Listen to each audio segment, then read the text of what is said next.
So good afternoon everyone. Let's talk about the reorder point and the economic order quantity. So here's the learning outcomes.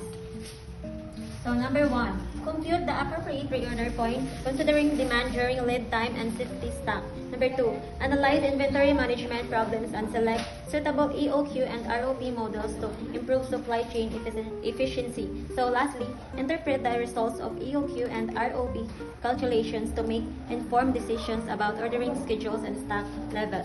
So, what is the reorder point?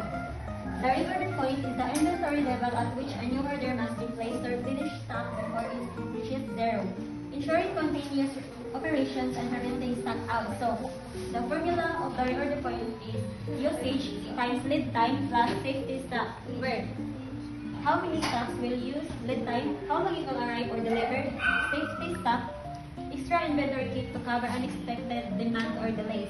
For example, if the company's expected daily usage is 100 bottles of wine, the anticipated delivery is 6 to 10 days, when will the company place the order?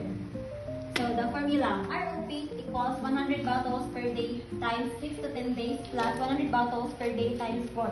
So 100 times 6 to 10 days plus 100 times 4 equals 600 plus 400. So the ROP is 1,000 bottles of wine, and place the order is June 30, lead time 6 to 10 days.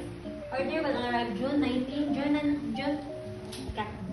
19, 6 days minimum order lead time. Safety stock days June 19 to June 23 days. Therefore, the company should make the order when level of inventory is at 1,000 bottles. So next, economic order quantity. The economic order quantity, number of orders per year, total ordering cost per year, average inventory, total carrying cost per year, total cost. So what is economic order quantity? The economic order quantity is used to determine the most cost-effective quantity of inventory to order one that minimizes the total cost of ordering and holding stock.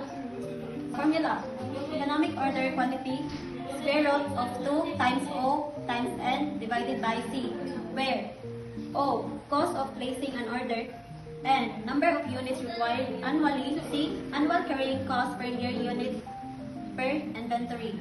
So this is the given example. Number of olive oil per bottle required annually, 16,000 bottles. Cost of placing an order, 350 pesos. Annual carrying cost per year of inventory is 5 pesos. So to determine the following, A, EOQ, economic order quantity, B, number of orders per year, C, total ordering cost per year, D, average inventory, E, total carrying cost per year, F, total cost. A, the economic order quantity. So square root of 2 times O times N divided by C. Square root of 2 times 350 pesos times 16,000 bottles divided by 5. So to get the EOQ, we will square root the 2,240,000. So that's how we get the EOQ of 1,497 bottles. So next, number of orders per year. So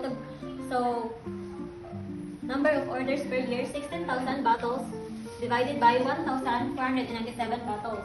So the number of orders per year is 11 orders. So next, total ordering cost per year.